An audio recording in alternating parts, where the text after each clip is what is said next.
Hey, we are live. Welcome.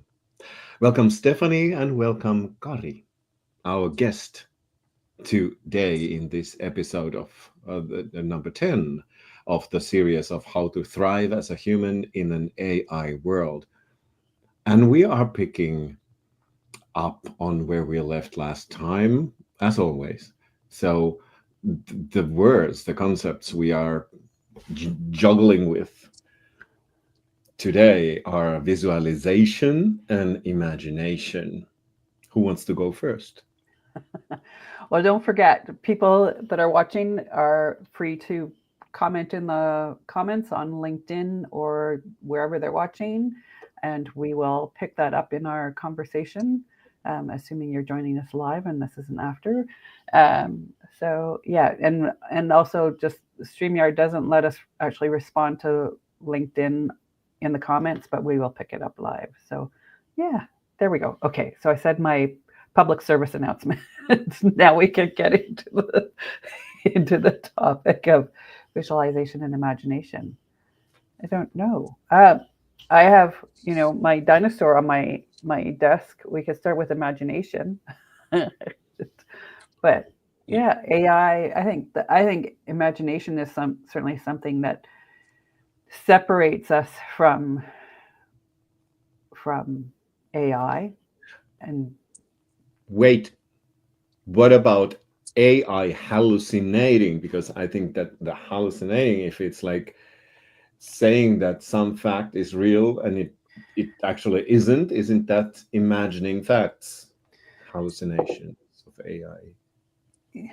Yeah, there's a that tiny little thing. Hey, I was able to speak. Yes.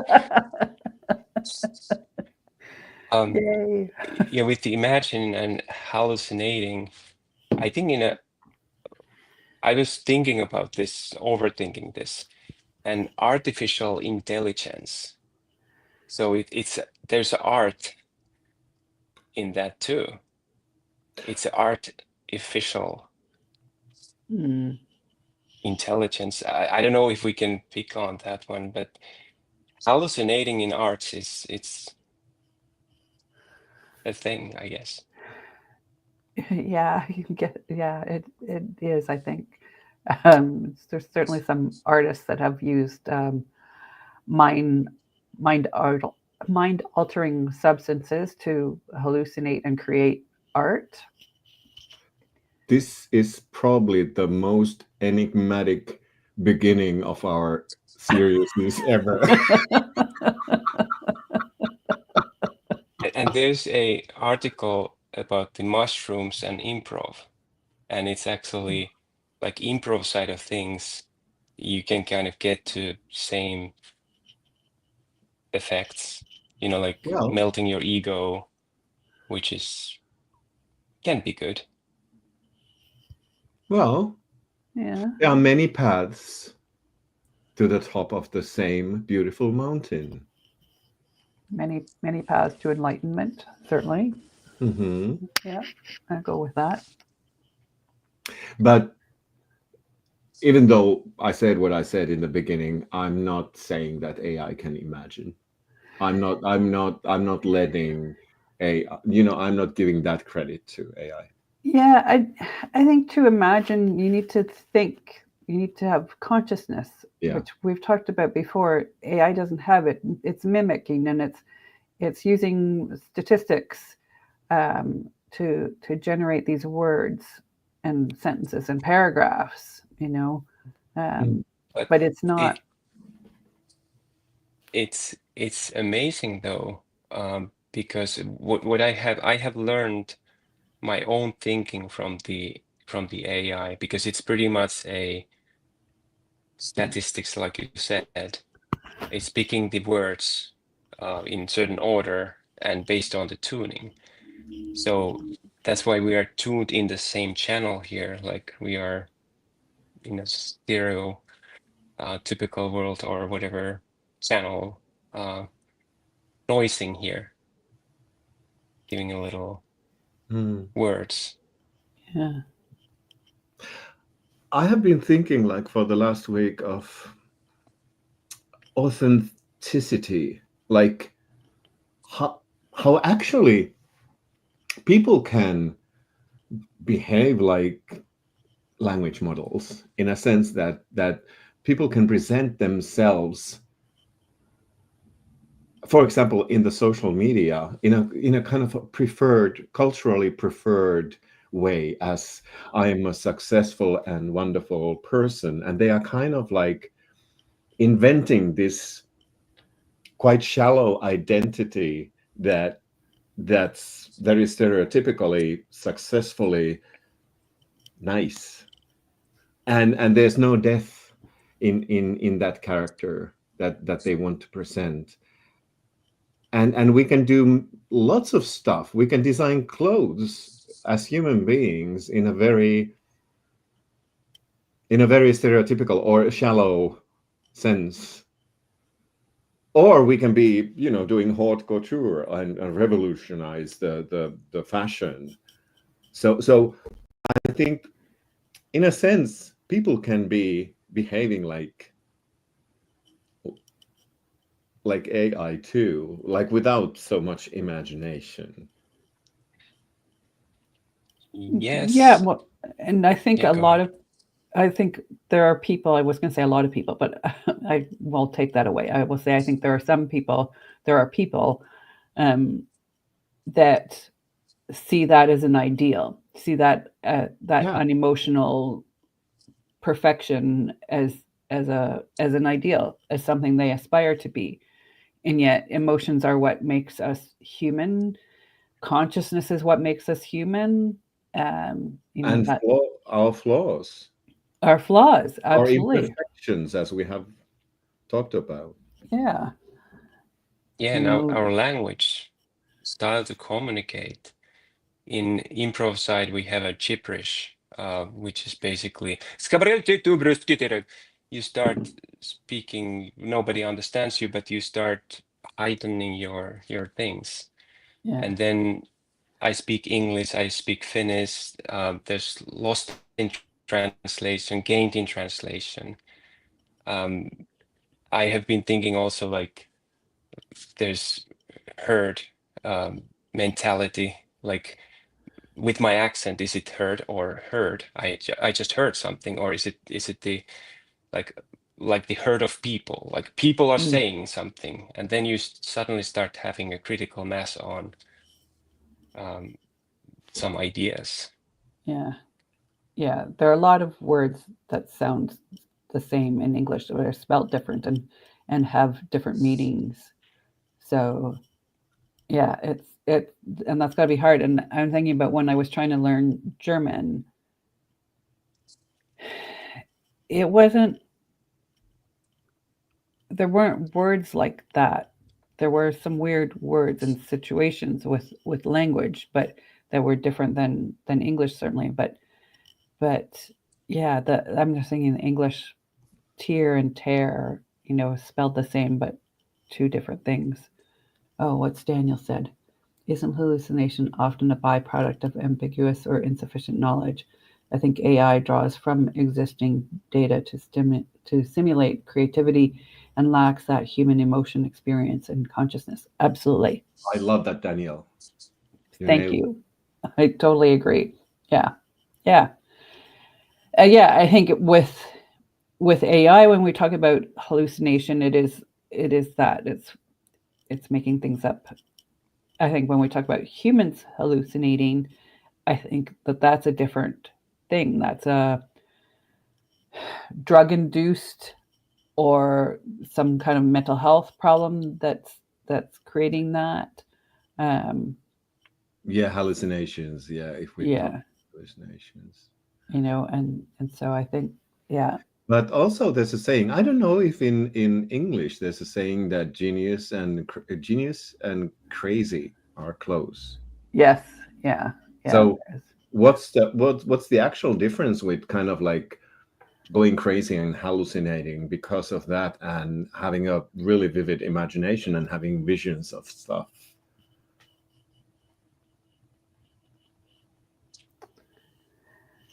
Yeah. Yeah. It's all in perception. A lot of it is. I think about the stuff that I've done with Radical KM, and people would have called me crazy. A few of them maybe did when I started out with the idea of of using art in knowledge management. And I look where things are now, almost 15 years later, and it's grabbing hold. People are going, "Oh no, you're onto something. This is this is this is a missing piece of the puzzle when it comes to knowledge Well, management." it's world has changed. It's the same with impro. It's like in the 90s, in the beginning of 90s, it was kind of a no-no to, going to an organization and say, hey, let's learn to improvise. It was like, no, oh, it has to be fact driven, and it's like everything, it has to be planned and organized. But now more than ever, people are actually in organizations very clear on that. The skill we almost need the most is the ability to improvise. Because there are skills you can learn. World is going faster, so us humans need to go slower. Yes. Oh. Yeah. I'm not In my against it. dreams, we would be slower. Well, my gym instructor tells me, like, has told me, like, for 18 months that, Simo, take it easy, go slower. I But think I have isn't learned. that like a visualization too? Like when you go faster with your car, your focus will come. You will only see things um front. But Yeah. when Yeah. you slow down, you will notice more. Yeah. And I'm a Tai Chi stuntman. I have been tossed around in a Kung Fu Platz a couple times, and my Kung Fu teacher has actually taught me about the slow motion, like because Tai Chi is kind of practicing the Kung Fu moves, getting those moves, like circle moves in a certain way, and improving your balance. And with that, I get the same feeling than in the improv side of things when we do mirroring exercises or slow motion or lead follow the follower. Those are the Mm. improv games, and I'm imagining the kind of like something connection that is not there necessarily, but it might be. Who knows? Well, everything is connected. And there are many paths to this. I'm serious about the mountain stuff. It's like there are many paths to a good place where the views look the same. There might be, some people are taking the NLP route, neuro linguistic programming, and some people are doing Tai Chi, some people are doing meditation, some people are doing impro. And I think they have kind of like, they are paths to the same kind of Yeah. area high Yeah. up. Yeah. Yeah. They're all somehow have an element of self-reflection and connection to self. Um, And to others, and maybe, well, that's actually different with different methods, because some mm, methods are more like looking inwards, and some methods are looking outwards and connecting people in a group flow, rather mm, than in an inner flow state. true. And that's interesting, I think, to me. Yeah. Visualization, imagination. Hmm. Mm, Well, the mountain So is a visualization. yeah, and there's a phrases, or do you see like you can visualize, because there are people that don't visualize as a pictures, and I heard that it's a aphantasia. I don't know, Yeah. maybe I slaughtered that. But there's a hyperphantasia is the other side of the spectrum where you have a vivid imagination. So us humans, we have these different characteristics that are like a mixing table. Hey, I'm mixing my things here. Like I'm visualizing certain things, and yeah, it's kind of interesting. I asked AI about what we should talk about in this episode, and it said that it started with this: AI can process data, but humans dream. Imagination is not just daydreaming, it's a tool for survival, innovation, and connection. Yeah, yeah, yeah. I think about the visualization that I do in a lot of my workshops and webinars and things. It takes a couple of minutes, but it calms everything down, and have had really interesting debriefs come out of that. People that just hadn't been able to slow down and catch their breath for months, and it doing the visualization for 3 minutes gave them that pause that they so desperately needed and had been unable to give themselves. Yes. And maybe to actually to realize something that has been bubbling under the surface Mm, because of that. yeah. Actually, I just now remembered this beautiful exercise I was led through a couple of years ago. It was like we were given objects, eyes closed, Mm, that we didn't have the chance to actually look at the objects at all, but okay. we only be able to touch them. And then we had like a minute or 2 minutes to, to be able to touch them. And then we had to put the object away, not seeing them at all, and then writing about the object, the Oh, interesting. sensations, and our what was our visualization and imagination about the objects. Yeah. And it sounded really hard. Like, how can we ever write anything that makes any sense? But the writings were actually, they were so good. Mm, They were so different. Yeah, And people because were mesmerized with that exercise. It was so good. yeah. because Because yeah. there's lots of brain power actually going to the visual things, and once you close down like your eyes closed, the other senses can take over, and that's actually very good practice to heighten some other senses Yes. Yeah. and your Absolutely. imagination about the writing, creative process in a sense. Yeah. Um, Oh, I have to read this. Imagination is more important than knowledge, for knowledge is limited, whereas imagination embraces the entire world. Yes. Who said Uh, that? Einstein. Yeah. Yeah. Heard that before. Very true. Very true. I was going to say, should we do? I have the visualization that I mentioned a minute ago in front of me. Should we do that? Yeah. Should we? Okay. Yes. sure. Okay. Okay.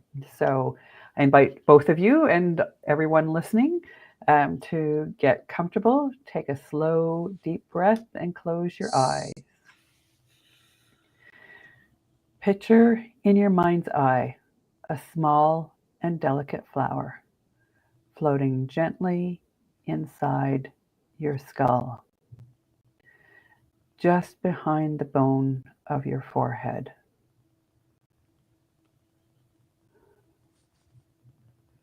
Notice the flower's color, its shape, the pattern of its petals.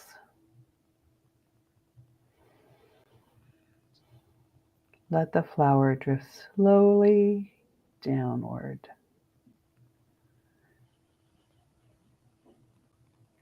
gliding gently down your throat into your rib cage, drifting down and down between your lungs,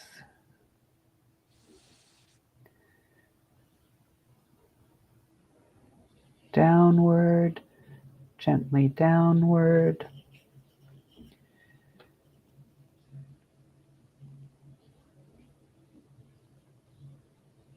Coming to rest in the lowest place in your abdomen, the place where your breath reaches when you breathe fully and deeply.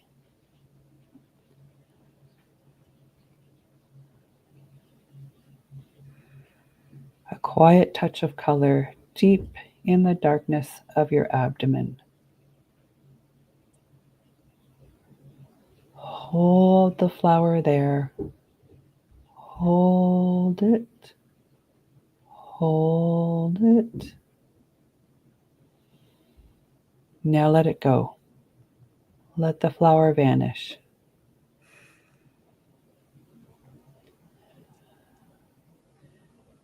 But stay focused on the place where it was, deep down in the dark center of you.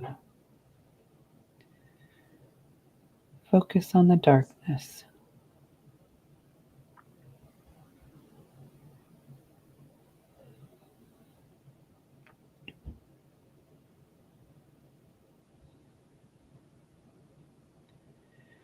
Now, when you're ready, and only when you're ready, open your eyes and come back into our virtual room.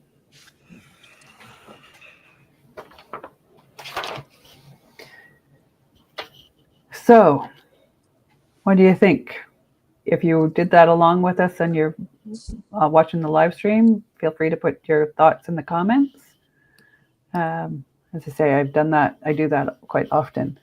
And it annoys me that however many times I've done it, which is certainly in the hundreds at this point, if not that, well, it won't be thousands, but certainly hundreds, I have not got it memorized.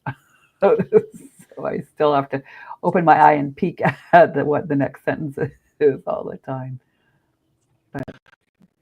But isn't that once you have a script, you need to follow, you have that, you need to follow the script then. But if you force yourself to go outside of the script and imagine, then you might learn it and you might do some mistakes, and mistakes are actually something that you can learn from, and those might actually open new avenues. Yeah, and another thought, yes, Andy, what Yeah. Karis had just said, that are we sure that that written instruction is the best possible instruction, or is it possible that by, just free flowing and improvising it, it might be producing some interesting new effects and results? Yeah, yeah, you're right. You're both right. I think certainly it is the perfectionist in me that wants to follow the script and get it right, and Yeah, not we all and have not that wing it and Yeah. make level. mistake. And yet we get on Simo and I get on this every week and just completely wing the whole thing, and have a lot of fun. And we've had a lot of good feedback from it. By not going from a script, by not having prepared slides. Yeah.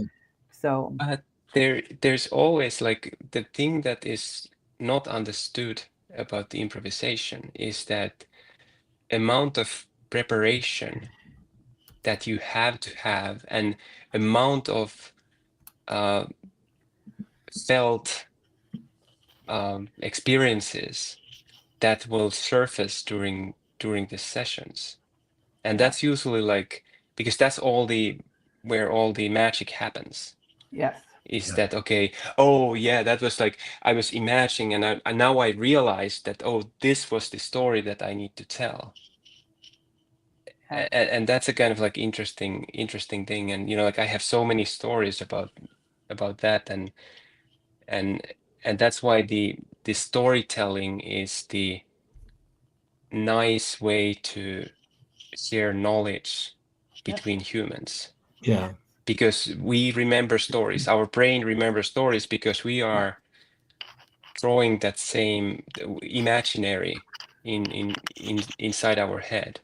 Yeah. And in like there we come back to the languages, and in Finnish language the imagination is mielikuvitus. So you are putting pictures in your mind. Mm. Um, Mm. Or it's like mind illustration. yes, Okay. Okay. and your opinion is something held in your mind. Mielipide. I don't know how to Yeah, translate that better. mielipide, something held in your Yeah, mind. so I'm putting this wallpaper inside my head, Right. Yeah. and then it's hard to Hmm. tear it down Yeah. One because the glue is so.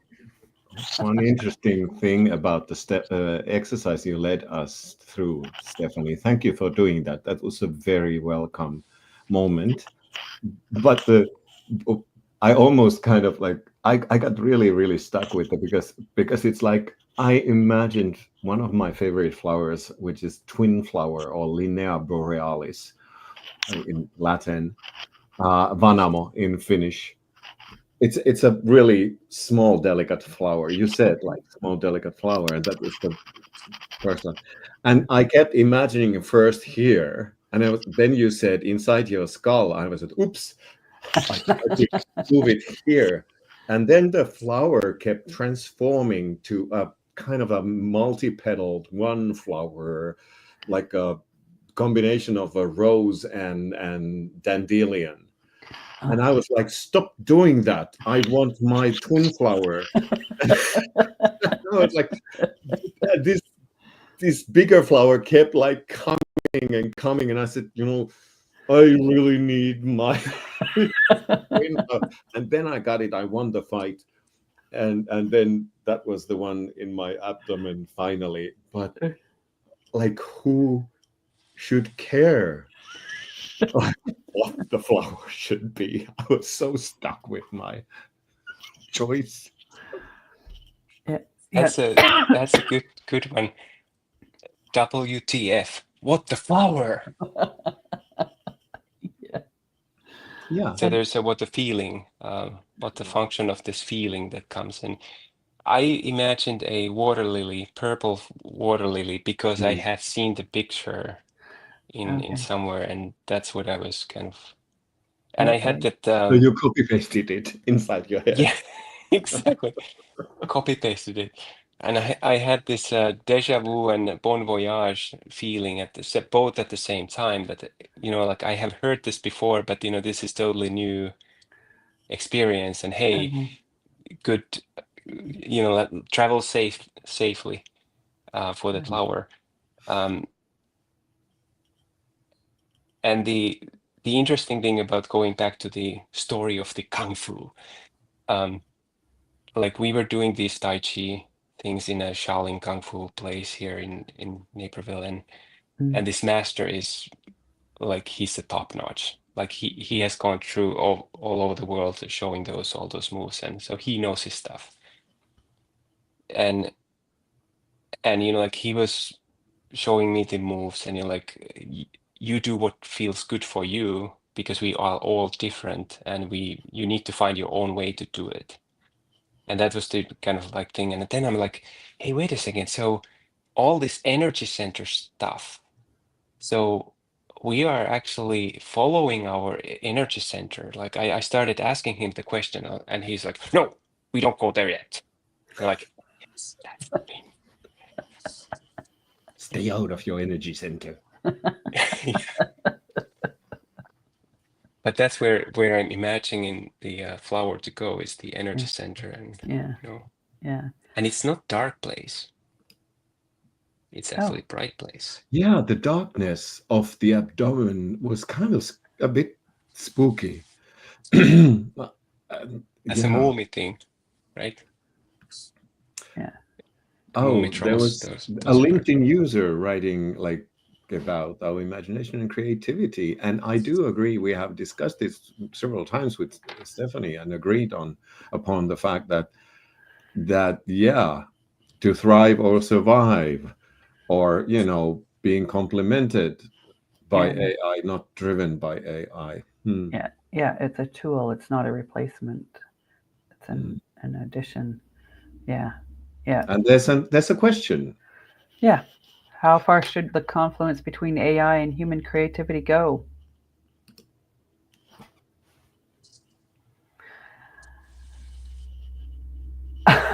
I don't know. I don't know that there's an answer to that. I think that, um, as I just said, I think it's a tool. It's a useful tool, um, but it should not. Human creativity should not be replaced by AI creativity, because AI creativity isn't. I get into this discussion with people. I don't feel that it's creative at all, because I think part of the creative process is consciousness. Um, yeah, and AI isn't conscious. It's not sentient. What about if you think of like visualization, imagination, and intuition? If you think of if you think of Aboriginal artists, it's very different how they do art. If you think of like the the Western modern cultures artists do art, because more and more it's, I mean, modern artists want to have a breakthrough. They want to invent something original. They want to kind of create a new genre of art at the best. Sure. They want to be original. But if you think of Aboriginal artists, Keith Johnstone, actually, my improv guru, has written about this like very early on, uh, in connection with improv, is that they are seeing a piece of wood and just being curious about that. What's the form that wants to come out of this chunk of wood? Not trying to be original or excellent or trying everything, but seeing themselves as a medium instead of a creator, Yeah. in a sense. And that's interesting if you think of like human creativity or human imagination, because sometimes it can be very, very hard to explain. Like, why am I imagining this? Where does this come from? Is it my intuition, or is it, a vision, hallucination? What is this? Yeah. Yeah. Where does it come from? And I Yeah. had to check the word confluence. Oh. I just What needed what to check it. what did the dictionary say? Um, the junction of two rivers, especially rivers of approximately equal width. Yeah. The Yogi Berra had said that when you see fork on the road, take it. Um, so Yeah. the con is interesting because I have been saying that I'm confidently uncertain, and that's a kind of like the person with the imposter phenomenon. It's the thing to be like, I'm confidently uncertain because nobody really truly knows. We are all Yeah. improvising, Oh, absolutely. and there was a word, crift. So there's a craft and crift. So crift is this, like you can check the meaning of that. But when I was studying that one, I found out that confident man is actually con man, and Oh, that's where the like when you are very confident, like you go, and I was imagining um, the movie Catch Me If You Can. oh, So the yeah, person was very confident on doing these things, yeah, and knowing something about the movies, that like in the movies everything is thought out to tell a certain story. So there's nothing extra in the movies except extras, but they are kind of like the side hustle. So what do you yeah, mean? Yeah. yeah, So the confluence. So there's a con yeah, comes there. It's just wordplays. yeah. Yes, on. There's a con. Yeah, exactly. Yeah. Yeah, yeah, Well, I love what I heard. The I being confidently un, uncertain. Uncertain. Yep. It reminds me. I love also the other saying that the state of not knowing. That's also, I think it's a fun term, because it's like I love it, because it's like, it's in impro you have to dare to be in a void with your Yeah. head, be in Yeah. a state of not having the slightest clue of what is actually happening next, Yeah. and stay confident in that moment, Yeah. and let the next thing emerge Yes. in yourself or in other people. It's kind of a co-created thing, Yes. step we are Yeah. taking. Yeah. Yeah. Yeah. Back to the conversation we had a few minutes ago about the visualization that I read, rather than reading it, just start and see what happens. Yeah, You know, let it yeah. emerge. Let the visualization emerge. And the breathing is kind of also imagining, and Mm. that's like everything in a Tai Chi, Qigong, Yep. Eastern stuff, it's all about the movement and waves and Yep. All about the breath. yeah, breath and breath work and like Kari, everything like when you have done Tai Chi, have you done I Ching too? Um, uh, I was just remembering reading something that at least in China, I Ching has been forbidden. That it's somehow regarded as, but maybe it's the Communist Party that they just think it's religious or spiritual or something like that. so what was that term again? I Ching. Isn't I Ching? Isn't Yeah. it? It's a book, and you have a special dice or thing to. It's like Okay, then fortune telling. but there's another Tai Chi name. Qigong. Qigong. Qigong. That Qigong. was the Qigong. one Yeah. I was Yeah, yeah. searching for. Sorry. That's okay. No, no, no. I Yeah. was in the state of not knowing a So thing. difference between those two is Qigong is the you do that's a standing meditation. Yeah. Um, so you are in place and you hold those positions and you kind of get the.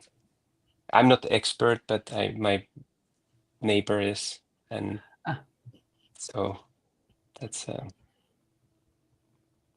that's a good. But yeah, it's very like it's interesting because you kind of imagine also your things magnetism between your hands or whatnot. You kind of Yeah. feel force. Maybe that's just Harmonizing the vital imagination, but energies. Mm. yeah. sorry, Simo. Harmonizing vital energies, key. Yes. Yeah. Yes. Yes. Ooh. Yes. But yeah, hmm. I don't know Yeah. how we ended here. We- We We started out talking realized about. we realized that during our visualization and imagination, we came into this particular moment. Yes. How do we go from here?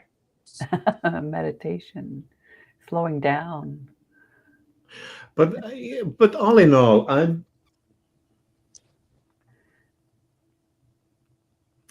I'm curious about the AI. I'm curious about our future relationship. Like what's, because I see light and darkness. I see, shadows and light, and I see dangers. I see, opportunities, and we'll see. I'm really curious. I'm kind of like actually grateful that I'm, living to see this era, Mm. because this is going to be really interesting. I think it's going to certainly potentially make or break humanity. Yeah, it's kind of a tipping point Yeah. thing, feeling. Yeah. Yeah. I think we're either going to embrace what it means to be human, which is the stuff that we've talked about over the 10 episodes of creativity and consciousness and imagination, visualization, emotions is a big part of that, or we're going to throw that all away and just go to the very transactional AI technology focused, label everything to, way of being, and that relationship stuff is going to go away. And yet that article, Kari, that you shared with us on Simo and I on the weekend about people having relationships with AI, but would seem to indicate that people really thirst for relationships. They just don't know how to do it. So with real people. With real people, because real people are messy, and and so they get into these relationships with AIs because AI is very compliant. So Hi, I'm your AI boyfriend. yes. Your need, what's your desire? Can you open the door for me? I'm getting a divorce.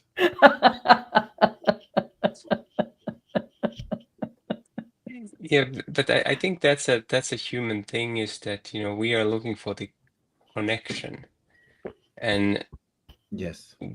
we are networking here in we connected in a LinkedIn, and Mhm. now we are connected. We are here sharing the same um, area. Hopefully we are present. Mm. Um, But it's interesting, like I think AI mates are yes-anding their human companions in the same way as, for example, dogs do. Dogs are the man's best friend, because they are always accepting you. They are always like, I'm so glad you came. And and AI is doing the same thing. It's like our, Tamagotchi that really is happy to see us all the time, and happy about all the meager ideas we have. So I'm just connecting the dots with impro. Is like why impro groups, or participating impro courses, can be addictive to many people. It's because we have that same kind of connection, because we are rehearsing to accept each other's ideas and support them and develop them further a bit by yes-anding. And that's why it's addictive, and we can do that as human beings. But the sad thing is that impro is not far enough spread to compete with AI Tamagotchi dogs yet. yet. Power We need of to spread yet. info. So one of the answers, like how to thrive as a human in an AI world, is do more impro with somebody, some real persons. Yes, have more real connections with real Yeah. people. Do more real art with Have paint more fun with people. and crayons, and yes, Have more crayons. have more crayons. Yeah. Not only the kind of the 12-piece dull color set. No, get the big box, the 125, 124 crayon box. I put my crayons away. They were taking up too much room I on need me. more crayons. I definitely go get some more crayons. Be present. Be present. It is the gift that keeps on giving. It is. Ooh. It is. It is. We And maybe That's this the is deep waters. maybe this is where we should wrap up. Be present. Be present. Notice that we've been talking for 45 minutes, and we should go wrap this up. So thank you, both of you. This has been fun as always. Kari, thank you for being our guest today, and For having me. joining us for this little impro extravaganza. Thank you for joining us. Two Finns and a Canadian. Yes. We like the cold weather. Have a great week, everybody. See you next week. Bye. Right.